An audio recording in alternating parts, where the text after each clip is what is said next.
Hello and welcome to Flooring Models Classic Kit Review Time. Today we've got one of Monogram's legendary kits. What we got down in here is the 1/48 scale B-17 Clear Edition.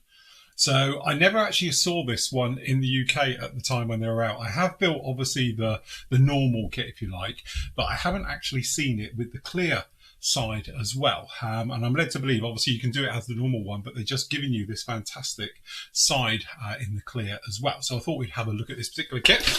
Okay, so as you can see, nice visible box art, and again I tell you what's lovely about it, when they've actually got a picture of the real thing, you can see obviously the craftsmanship that's gone into the guy who's built this one. All too often sometimes we see, and I know some of you guys who watch this do it, and I'm not picking on you, but that's just simply say that some of the early test shots that make it as cover ones aren't the best work, shall we say.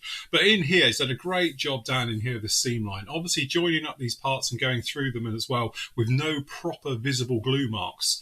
It's sort of testament to the builder of this particular one, because you can't hide behind anything. So really nice job on this one. So as you can see, it is the version there. I've got to be a bit careful because I don't think it's bagged inside. You got obviously some options down in here showing you some of the details. It looks like we actually get the cart and crew, which is very nice as well. So obviously we've got the crew inside, so you can see those. All the areas right the way through from the nose to the tail compartment are all fully detailed, as you can see.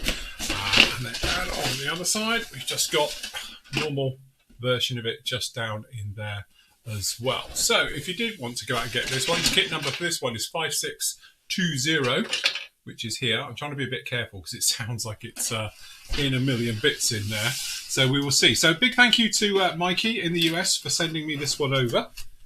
Let's have a look at. If I get the box to stand up, doesn't want to stand up. Let's see if we can aid it a bit. Come on.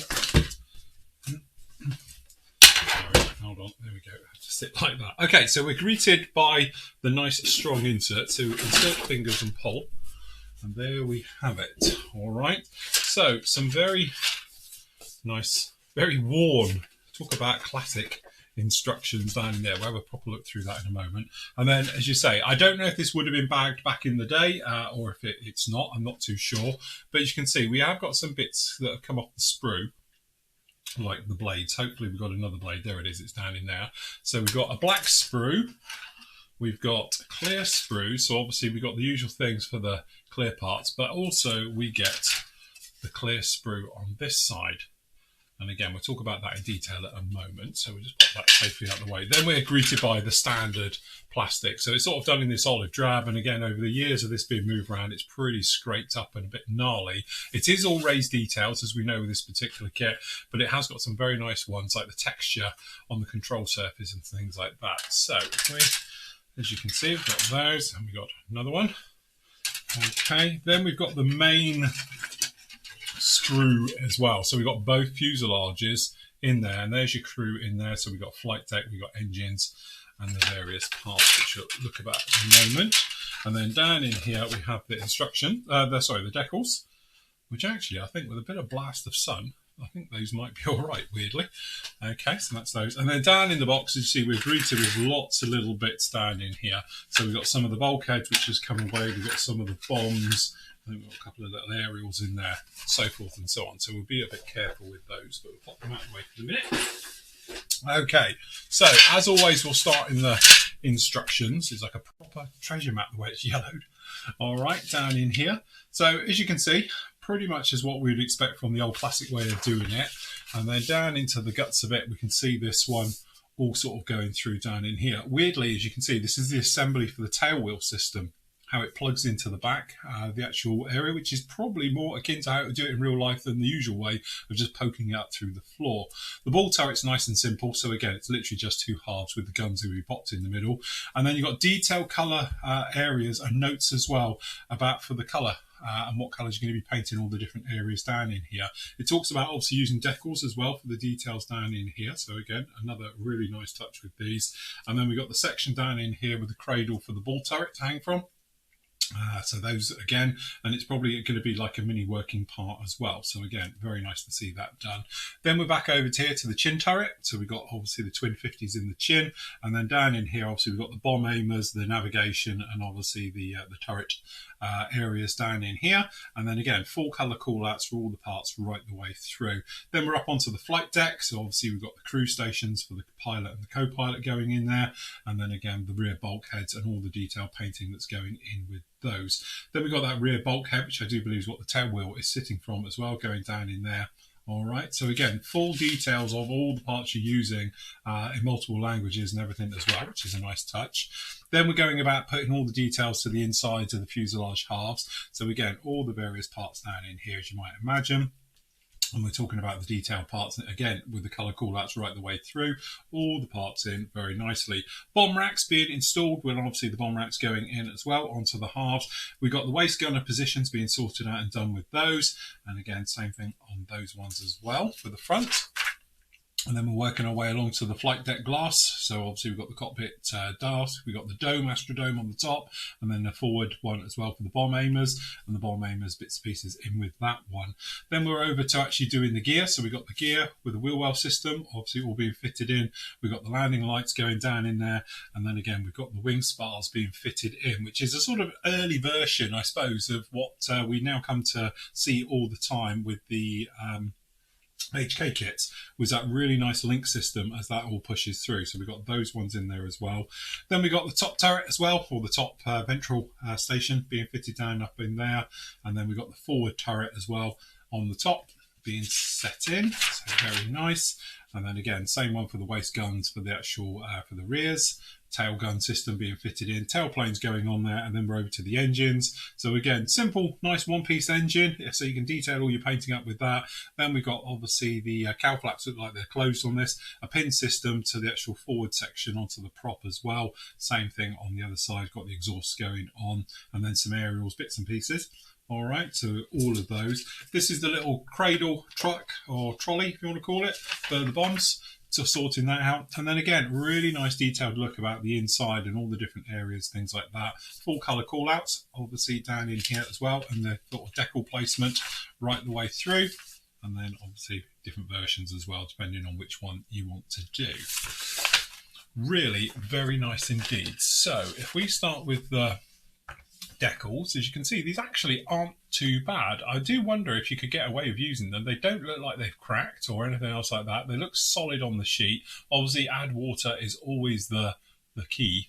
So yeah, be interesting to see. A couple of nice little bits. We've got Thunderbird down in there and Shoo Shoo Baby. So very, very nice as well. So we got those ones. So depending on if you wanted to go with those or not. Right. Okay. So where are we going to start? Let's start in the big fuselage, and we'll do a little bit of a part breakdown. So here we are with the actual main overall, and again, this is pretty much the kit I remember. Again, it's Monogram, it's nice, it's sharp, it's crisp, the raised panel lines are very, very fine. Yeah, what's not to love? So if we move around on the closer work, if we start down in here, we'll talk about the others afterwards. So we've got some of the turrets, we've got the flight deck areas, we've got some of the crew, the maintainers, obviously in various poses and stances. We've got the actual engine cowls, and then obviously we've got the actual engines themselves, looking very, very nice. Got one of the bomb racks down on here, and obviously we've got the mid area with the whole turret section down in here. This is your bomb trolley cart thing, I do believe, down in there. And then obviously we've got the actual fuselage, which again, you can see it has got raised areas, as the real things have, like these panels along here are raised. A little bit of extra going right the way through. So that looks pretty darn nice right the way through there. All right. So on the flip side, if we poof this thing over, you can see we've got some really very nice details down in here on the inside. So if we start with the tail section, we've got all formed in ribbon, and obviously you're going to add more detail onto these as you make your way through and onto those forward areas. Okay. So the big thing is that how does that make up with this one? So as far as I'm aware, this is a completely different tooling to this. This is tooled for this. This is tooled completely separate. The biggest clue will be is ejector pins. And it's right, there is none. So what we're looking at down in here is a direct comparison. You can see down in here, we've got an ejector pin down in here, here, here. All right. So, and on here, we have nothing. So we don't have any ejector pins on this anywhere right the way through. So this is one of the little things I often talk about with clear areas, they have to be done like this. So it still has got them, and if you notice, you've got location points down in here. So the moulding is done actually in reverse, I do believe.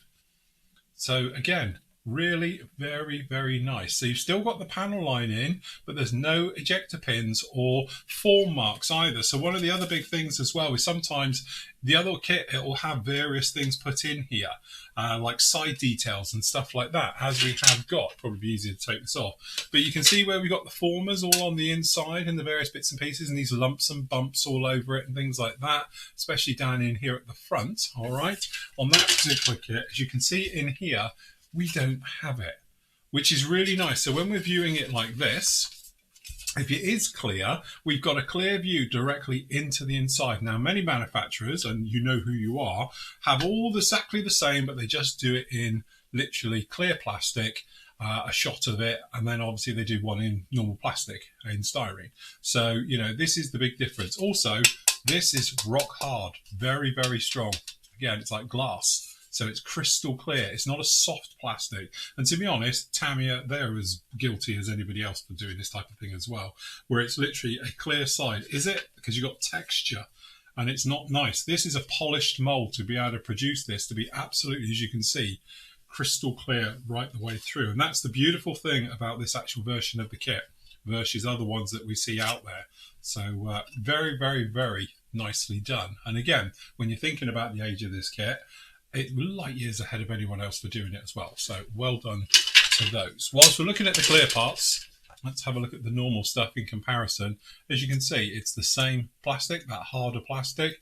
We've got the turrets here, we've got all the windows, we've got the tail position as well, and then we've got the waist guns and obviously the main cockpit, astrodome, things like that as well. So again, really very, very nice. No problem with any of those. We've got these nice little side tabs, which are a blast from the past, which some people say, but they interfere. But actually, I don't think they do. I think they're just a nice way of and attach the windows. And you know positively they're in there rather than the more modern way of putting a strip of them in one. All right. So then we got the wings themselves. So as you can see, the wing sections, beautifully done, very, very nice. And it's not just raised detail because it has to be raised. As you can probably see down in here, we've got gorgeous raised detail where it would be for these extra strengtheners from the inboard wing to the outer. And again, really very nice, crisp. We've got rivet heads down in here for raised bits and pieces. And again, that really nice texture as well for the actual flaps. Got a little sink mark there, which is unusual. Don't normally see it, but that's your reason why. And then again, on the other side, very nice, got those exhausts out the back. You can see some of the bulkheads, the tails. Very nice indeed. And again, on the inside, there's nothing really to sort of write home about. I'm looking for a date, see if there's a date on the mould, but nothing yet. So yes, very nice indeed. Exactly the same really for the other side. It's like a match pair, but obviously we've got some different parts in here as well. We've got some of the bombs, obviously they'd come off, things like that as well. So again, tops of those wings. Again, it's a bit scuffed up, but it's because of the age of the kit, let's face it. They've just been rattling around a box. So very, very nice. And again, that's the one we want. Okay, so, oh, it doesn't have a date. So it just says Monogram. You can catch it in the light. There we go. Made in USA.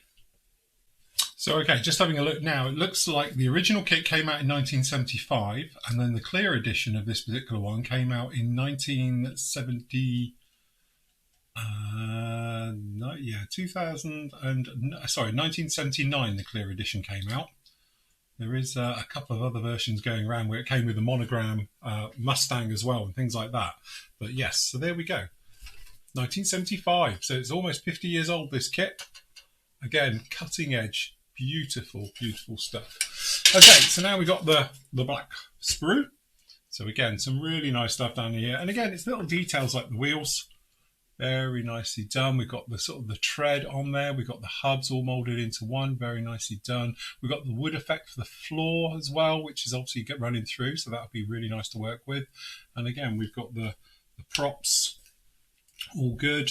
We got the seats. We got with molded in harnesses for your lap belts and things. And again, the 50s actually look really very, very nice.